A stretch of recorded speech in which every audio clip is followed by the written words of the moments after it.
and stand and join. Recording in progress for the Pledge of Allegiance, please. I pledge allegiance to the flag of the United States of America and to the republic for which it stands, one nation, under God, indivisible, with liberty and justice for all.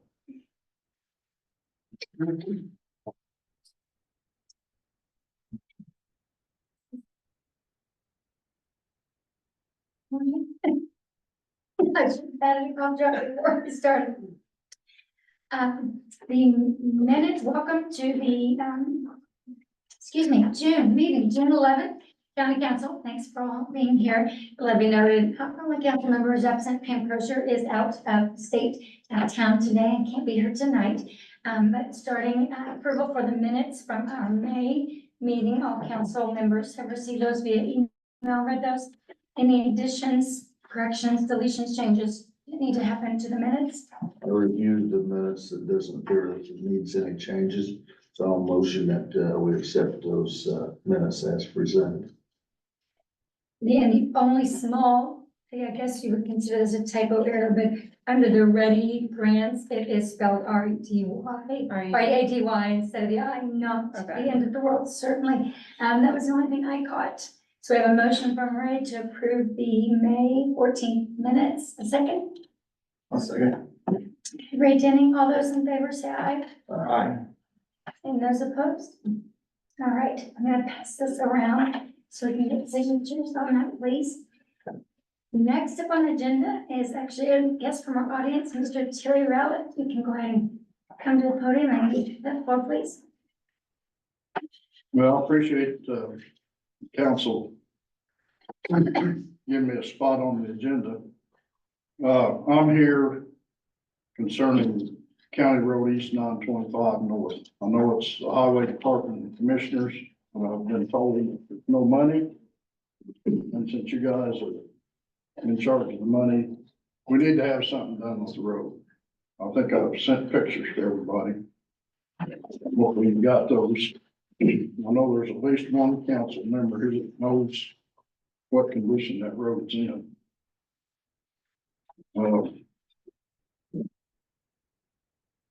It's been needed, paved for a lot of years. But recently, when they milled State Road 62 and 250, all those millings was hauled down the road and flew all to pieces. So I know money is always a problem, but I don't know if there's any ARC money or anything like that could be used. I do know that there's several county roads in the county that's been paved 3 or 4 times since that one's been paved. And to be honest with you, right now, it'd be better if it's gravel.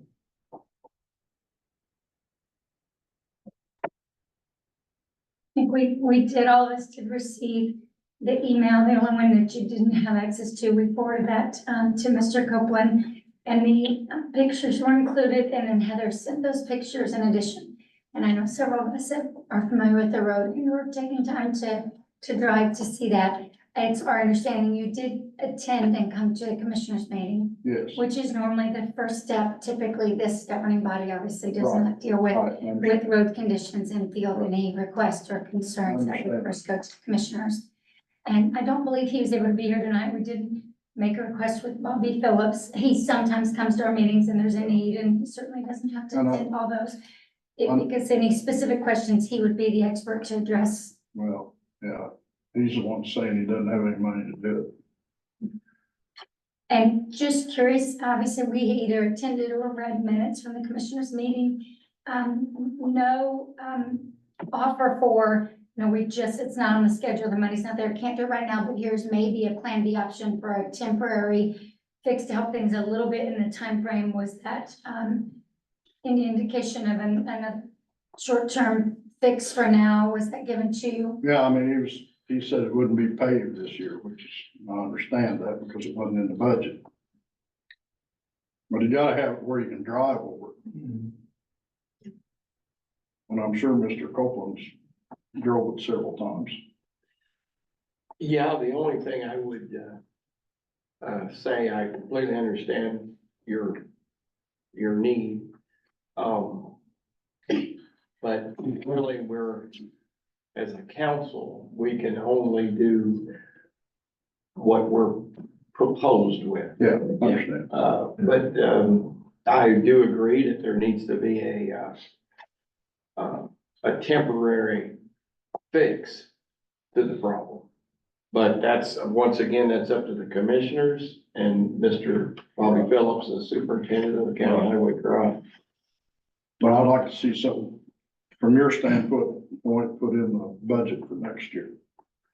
Well, that would have to be proposed by Mr. Phillips. Okay. And that's, when that is reviewed. So again, you know, having grown up and lived in the country, I completely understand the situation. And, but, again, council just approves things that are presented to us. And it's usually by department heads or the commissioners, so. We'll be sure to ask him about that. Was it the second week of August? We didn't go through all our We have a budgets for next budgeting year. schedule already ready and, yeah, anxious to hear. Cause I'm sure anybody that lives in the county, if they had to drive that road, would be here tonight. Cause it's horrendous. Wonder if we could, somebody contact the state about the damage they did to it. Yeah, that's one thing I was kind of curious of is why that was all hauled down that road. Well, my understanding, there was 3 locations, and since that was the worst road, that's why it was picked. You know, there's several roads though they have had to detour around, and they're all in bad shape too, because they've had the heavy dump trucks on them and, probably equipment that are, taking the equipment to work on the bridges. So, or on the bridge there. So, yeah, but thank you for coming. Appreciate it. Yes, much appreciated. All right, thank I'd you. say just from the fiscal governing body, I'd say just the 2 things I hear from most from taxpayers would be from not-for-profits needing funds and from concerned citizens, with road conditions. With that, we probably hear a lot about that. I know the others at the table do as well. So, but I do think we can follow up with Mr. Phillips to see if the state was contacted. Do you know, Mr. Little, if that's, if you know, great, the damage is worse following, you know, There's an agreement that the state's supposed to, put it back like they found it. Now, whether they will or not, that remains to be seen. I do know as Ray said, because I drove, and the roads out there have been beat to death with the detours, and some of them aren't wide enough to be a detour anyway. Well, they went up. we'll follow up with Mr. Phillips to see if there's been that request made or if we can maybe send a letter of Who would support. contact that state on that?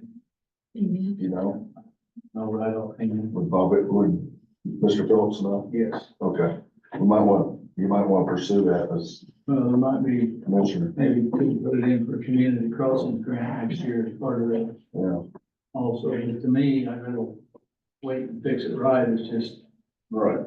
if we wait 6 months and get an Oprah grant or a community crossings grant and could blacktop it and do it right, I think everybody be in agreement with that. Big deal. All right, thank you very Thank much. you for being here. We actually have Libby Hoffman with the Sheriff's Department on the agenda next, and Libby is not here. I don't think we have another representative from the Sheriff's Department. Let's go ahead and go out of order in case the Sheriff's Department representative makes it here later. Bobby Little, you are next on the agenda regarding the courthouse security.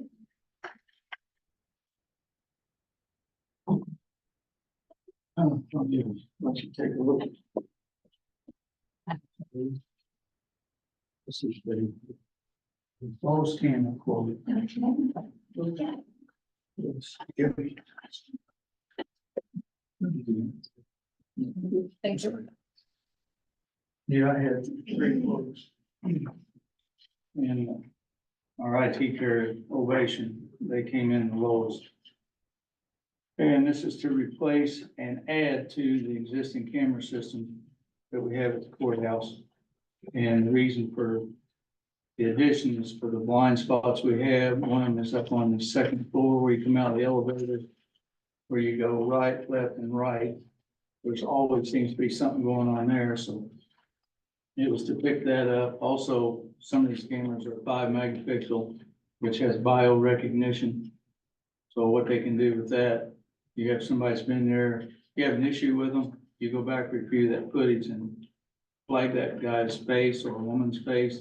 So when they come on site or the premises, boom, it pops up. So security has a little forewarning of we may have some issues again. But, Heather, we got 16,000 left from insurance from the lightning claim, which I didn't want. We've got several cameras out now and I didn't want to spend any more money if we're going to do this. 16,000 we can put towards this. And we could use the ARP funds, public safety.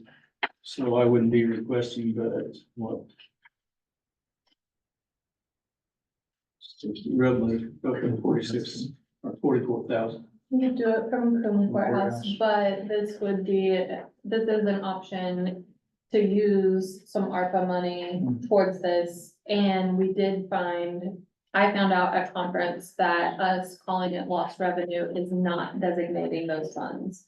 So we do have to have contractual expenses or plans for that money by the end of 2024. Or we could be in danger of having to send some back, What's the balance on that?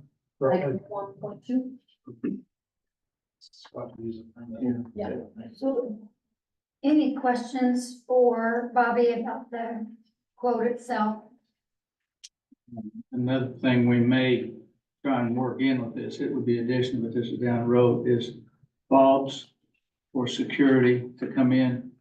You have a fob as opposed to a key. So that way, somebody leaves or something, you don't have to worry about who's got the key, he didn't turn his key in.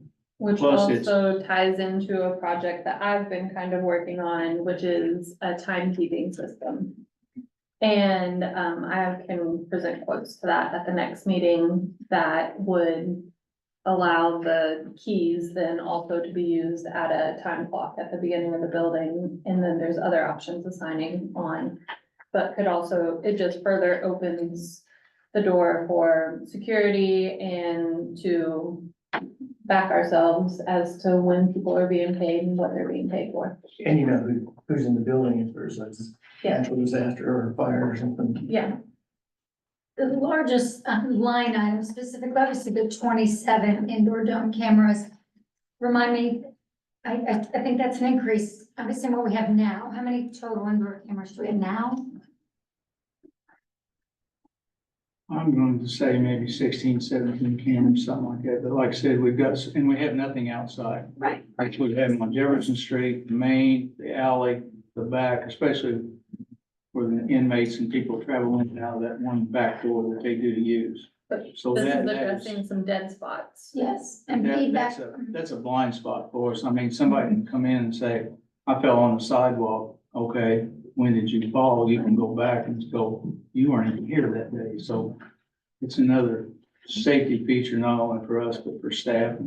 And of course, security provided a little feedback as well on areas that they felt either they knew individuals were lingering, hiding, knew there wasn't a camera Well, in now, place. I will tell you, like, if you go up on the second floor, there's a camera over by the east end by the restroom. Well, that's to watch that whole second floor.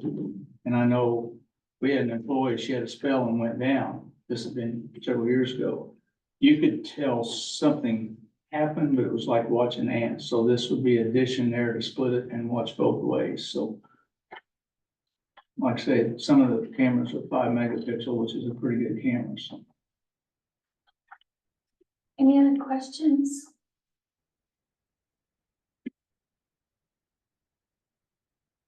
I think liability wise, we got to do.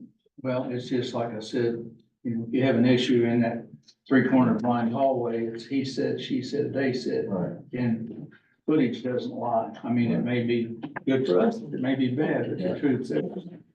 Maybe it'd be a state statute on that, Mhm. a state statute. You on would that. think so, wouldn't you? But there's not, But I don't believe so. okay, or And it does include labor and installation. Mhm. Yeah, it's a complete package. And the DVR, it's big enough, should we have to do some additions later on, we don't have to buy more equipment other than the camera and installation, so we've got room for growth, I'll put it that way. So next steps, going ahead and making them, I can advertise for an Advertise. additional okay. for next month and then And we can. utilizing the additional, funds available for an insurance claim and then, so just an important, there's additional funds. Sorry. The only thing I need to know is you are gonna go ahead and give us the approval, so I can let them know, so they can lock. They Does that can need to be order in the name of a motion? Yeah, if you guys want me to do that for next time, then I'll make that motion that we accept, Commissioner Little's, proposal for, ovation. Mhm. I'll second it. Okay, all those in favor? Okay, I'll tell him that way, he We can can lock lock it in in, the 'cause quotes. this stuff is 30 days at a time and sometimes not, so. then that will be an additional advertisement for next month. Do you know about when we'll have public hearing on the solar? No, I haven't heard anything back on that yet. We're supposed to do it sometime in June, Mm-hmm, yeah, sometime in because I July. think they're up with DZA for a meeting, weren't they? I had to have I that. think they are. Yeah. Yeah.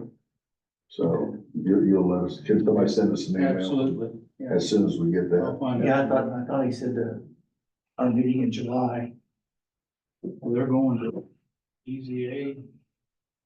I saw it on paper, Haven't heard but anything. anyway, yeah, we need to get on. Yeah, so we could at least get advertised. Right, okay. Yeah.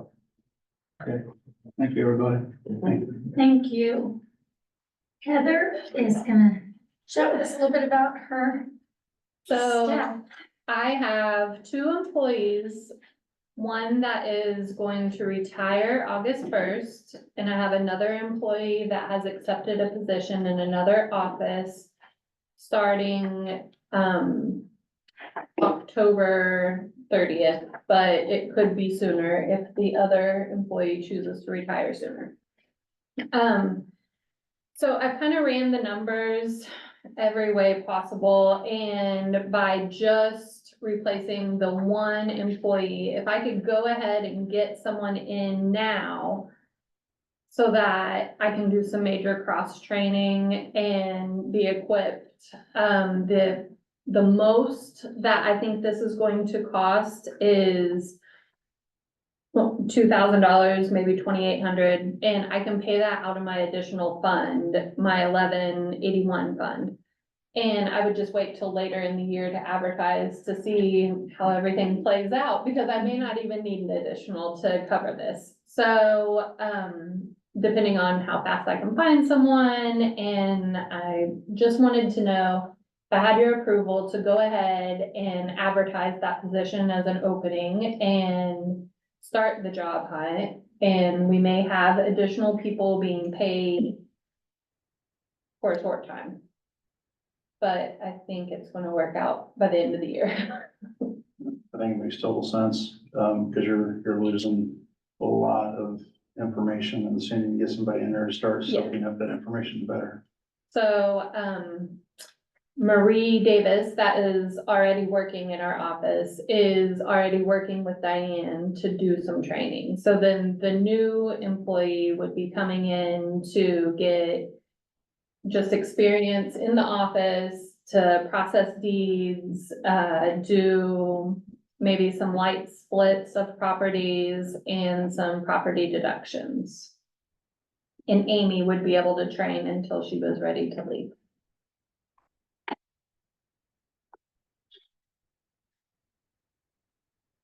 Any questions for Heather? And you go ahead and advertise that as how many hours a week? I was gonna go ahead and bring this person on full-time and,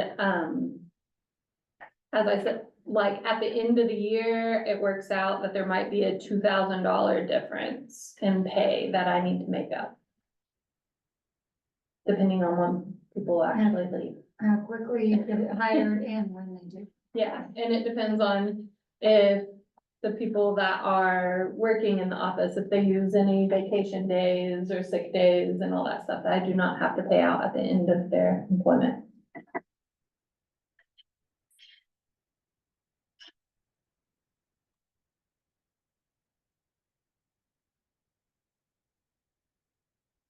Any other questions for Heather?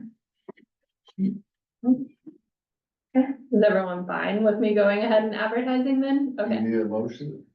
I do not have to have a motion, just as long as everyone's in agreement that when you see the advertisement, you're not saying, where the hell is this going? And the anticipated retirement is Diane is for sure retiring at the end of July. in the July, okay. And then, Amy will be down the hall by the end of October. So. That's your head of the department, it's your call. Okay. I just didn't want anyone to be concerned when they saw an advertisement for a new position. So, Makes sense to keep the staff up to par. Okay. And Libby did not, Yeah, I don't think, just, we passed over it last month and. we're yes, so gonna we'll wait. just hold off, that ordinance, the 2011-8, Which I changed. regarding the sexual assault charges, we will, move that to our July. July meeting. Yeah, we'll make sure that someone from the sheriff's department is here representing to review and answer questions for July. Okay, do we have any public comment from the floor? Typically, that's, I'm gonna do just a few minutes, but any discussion from? We actually don't have any formal transfers or additionals tonight, which is extremely rare. Yeah. We will in the next few months, they're Yeah. coming, okay? Definitely a note that our July, I know the council's aware of this, but our July meeting, because of the 4-H fair, is bumped up 1 week, typically in November, because of the conflict with election day, it's 1 week later. And in July, it's not the 9th, that is the 16th. So let that be noted, still obviously same location, but July's meeting is the 16th. Okay. Nothing further. I'll entertain a motion to adjourn. public comment? We do have a public I comment? don't know. I asked, I was gonna say, I saw if you had shaken no, so, Okay. okay, Brian, nothing, okay. And Heather, nothing else you needed to address and bring up? We'll hear from you, I think a little bit more when you're about that municipal time-flex system is coming, and we'll learn a little more about it here in the next couple months. I do have a quote and I'll bring that, I'll probably send it and do it as an additional this next time. Okay, all right, okay. Motion for adjournment, that is coming from Second. Mr. Denny. Second from Mr. Black, all those in favor? All right. We are officially adjourned to your meeting.